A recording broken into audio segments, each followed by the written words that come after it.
जय श्री कृष्ण, जय श्री राम। अप्सराओं के साथ चल पड़े ऋषि श्रृंग। और जब अप्सराओं के साथ ऋषि श्रृंग रोमपाद राजा के राज्य में पहुंचे तो उनके राज्य की बाउंड्री में कदम रखते ही मूसलाधार वर्षा हो गई।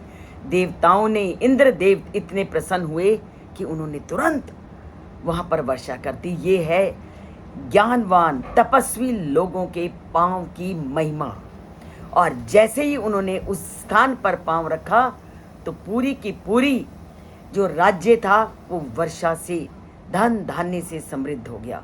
और जैसे ही वर्षा हुई, किसी ने राजा रोमपाद को उनके आने का संकेत नहीं दिया, पर वर्षा के माध्यम से राजा रोमपाद ने जान लिया कि हमारे राज्य में ऋषि श्रृंग का प्रवेश हो गया है।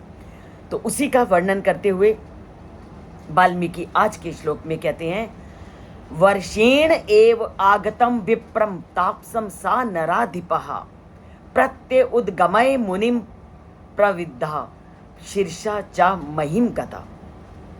और क्या हुआ कि उन्होंने वर्षा से ही पूरी स्थिति को भांप लिया कि वर्षा हो गई, इसका मतलब ऋषि श्रृंग आ गए राज्य में। तो उन्होंने वर्षा के माध्यम से ऋषि श्रृंग के आने के सूचना उन्होंने जान ली। और जैसे ही उन्होंने अपने मन में इस धारणा को बना लिया कि अब ऋषि श्रृंग उनकी बाउंड्री में आ गए हैं, तो खुशी से भर करके वो उनके स्वागत के लिए द्वार पर जाकर खड़े हो गए।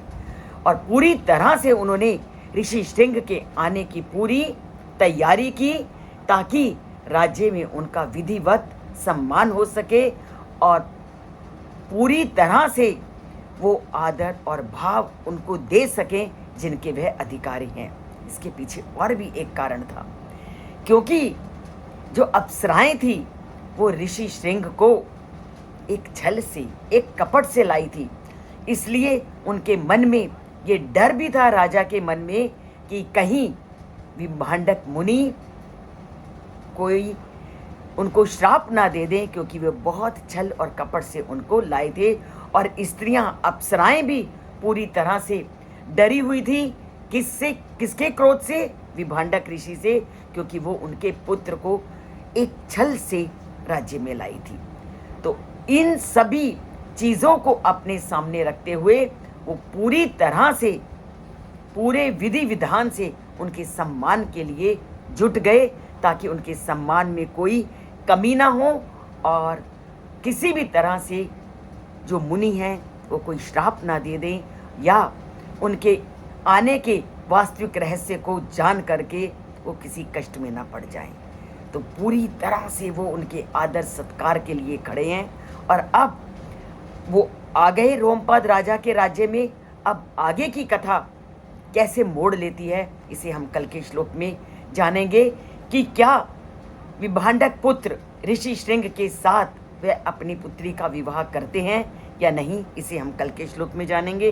तभी जानेंगे जब चैनल से जुड़ेंगे, लाइक करेंगे और रामायण कथा से अपना नाता जोड़ेंगे।